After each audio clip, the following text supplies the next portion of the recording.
got a certain flair to their gameplay, and we're not seeing that so far, but that's a positive sign at least. As Taco, no stranger to the Deagle, will be trying to answer back here, but not going to be the case. He goes down, and that's the lower bomb site now completely compromised. Phelps just a shotgun, can't deny really anything at all. He's hoping players come towards the window, has to go to the USP. It works out, Simple was low, so at least they have the man advantage for now. That gives up his position, shotgun in hand, and now 19 HP. They're going to have to really get their skates on here because they have no utility to get this defuse going. Yeah, it's all on this, isn't it? Flamey going to be denying the first entry. Fallen picking up one more kill. How do they make it in? One more for Fallen. Somehow picks up a triple in the round, but still not sure it's going to be enough here. 1 versus 1 at the end. Cold Zero versus Sousa needs to try to buy time. What a run. Cold Zero with the UMP, and I think he's going to have just enough time for it. Even without the kit, it's going to be real close, but that is a real entry into the bomb site, and it comes down to the last second when you hear that tick. It felt like Zeus had done enough there in the one. He was being top mid and getting absolutely slaughtered by Fur. He's got an ace stat!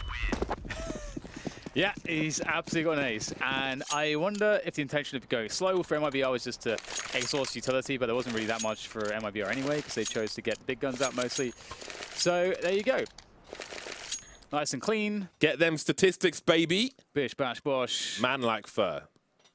There you go. The Org coming into power. Fur with a... I mean, that always feels good. Like, right off the bat, it feels good, especially for an... For FaZe Clan, so maybe things will start to change. In fact, this is a brazen play. Rain running distraction, forcing Phelps back into the hands of the bomb carrier. Reloading is done as well. Surely he's done for. Perfect play. Very deliberate stuff there from FaZe Clan. Works out very well indeed. And now Cold Zero in a 1 versus 2. He's got an Org though. Nico just jumping past, trying to find him, and he's seen him now. There's a trade fragger. Immediately taken out. Supreme fight with the Org as well. Nico's made his way through, and the Org will prevail. And Cold Zero will prevail. Very happy with that.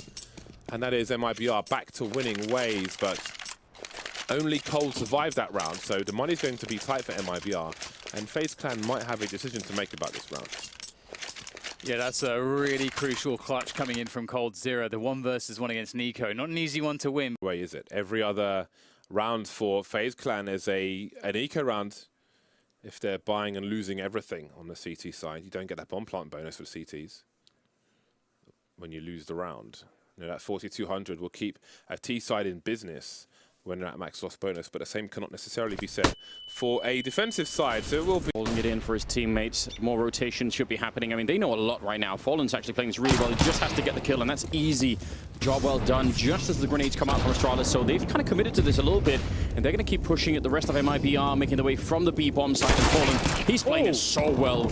Absolutely amazing. Taking down Glaive, and now Dupree with a bit of a reply on Phelps, but again, they're sort of weirdly locked in here, Astralis. The bomb will go down. Cold Zero getting an easy kill, leaving it in a 1 versus 3. And even for Sip with 13 health, that is too much to handle. That is incredibly well played, especially by Fallen. I didn't think he had a second kill in him. It felt like he asked him to stay alive there, so that's fantastic. As they rotated back towards the B bomb side, just one player waiting there, and that's Cold Zero. He has the Desert Eagle. Phelps will rotate in as well. Flashbang and the follow-up headshot is absolutely sublime, and it looks like there's a lot of pressure being applied here. Could be another response from MIBR, and indeed it is. 3 players survive. They answer back once again, and this time no bomb has been planted. So will Astralis want to force into this? I'm not too certain about that. Major's 1,400. Same story for Dupree. You know, take a little bit of attention away, maybe flank around in an after-plant scenario. It's looking a little bit strange here for them. Setting up for that smoke, though, at the Elben is really well timed, and that's going to buy a little bit of time. Now, Fur has to make this one work, and he will. That's a massive kill on the retake. Cold Zero next to take down Device, and now Magus. He's going to go down immediately. Cold Zero cleaning it up. 3 kills just like that, and that was perfect. That couldn't have been better. Shout out to Taco as well. As you mentioned, alone on the B bomb side. MIBR, not a perfect squad. We know their T sides are lacking over the last few months, so we'll see what can be done here. It's going to be Dupree making his way in as Magus will back him up. Great stuff so far, but still at 3 versus 3. Cold Zero, he's been absolute beast so far. Using the Orc, great stuff, gets the advantage once again. He wants another. There's the headshot delivered as Glaive left in an impossible situation once again. They've barely had any post-plant situations to look decent for them. There's not been many clutches for MIBR. They've consistently kept, 3 players alive almost every single round. And we'll see what happens to Glaive here with 1 minute on the clock.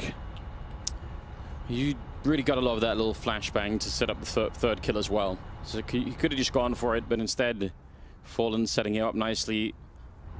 Glaive 50 seconds, trying to see if he could sneak in. He's got the right angle. That's kind of scary. He saw that coming. Gonna put out the, well, actually, doesn't really matter now. 40 seconds, and he's in a lot of trouble. 3 players in mid for Cloud9. No boost, however. They will quietly fall back to normal positions. You can see them on the radar. They've got rushed towards the forklift area, starting to move back. Seems they smell a rat, or do they? Back towards mid, it's not quite sure. Mibr often patient with the timing, you never quite know, but here comes the execute. A molly towards the squeaky area, that might help them hold the site for the time being. Fur making his way through, surely he dives to the flames, indeed he does. The trades continue, but they favour Mibr on A. Big AWP duel there between Fallen and Automatic, which will be much to the benefit of Mibr as Fallen looks for another one, gets a leg shot onto Cage and B, and there's surely no way back in towards the bomb site. Once again, so exposed, and they'll also make it even more difficult trading out there, and that completely kills the possibility to retake the bomb site there as Vice goes to run and save his gun. And there's not all that much here that Cloud9 seem to be able to do to prevent Mibr from having success. MIBR in play for Golden and Vice, and again, credit to Rush for the amount of work he did to make a very bad and desperate position a winnable one for his team, as we start to see the nades coming in for Cloud9. Still the incendiary is tossed out towards quad now. This will force Taco out into the open. And he will be traded out. So now down to Cold in the 1 versus 1. Golden, can he find this? It's very difficult against the likes of Coldzera. Coldzera, an expert in such positions with this AK-47, and he'll make it work again. Headshots with the AK, and that's all you need. 10-2. Mibr climbing to dizzying heights against Cloud9, who have been left at the foot of the mountain. 10-2 indeed. Somewhere on the map by Taco. Towards the B bomb site, I do believe. Speaking of those aggressive positions, but a flashbang will certainly help. But that's a fantastic trade from Phelps. The higher armor penetration, helping those bullets take out Automatic through the door. Now Cloud9 aren't really left with all that much in the way of options. You can see all they have is control towards the B storage positions. They're going to use that as best they can. Lots of pressure on Golden and Cage and B to open things up with the AK-47s. Big peek from Rush though with a pistol. Cage and B will trade Fur out though towards the vents. And Tackle will try to prevent the cross to the bomb site, but it's happened and Fallen doing some damage there, but he will go down. 2 versus 2. Cloud9 with a horrible position, making this work. Oh, the flashbang is pretty good here, but oh, can't stop Taco from making it onto the side. KGB was blinded. That's perfect timing there for Mibr. That is so disappointing for Cloud9, as Mibr now 3 away from taking this match very convincingly.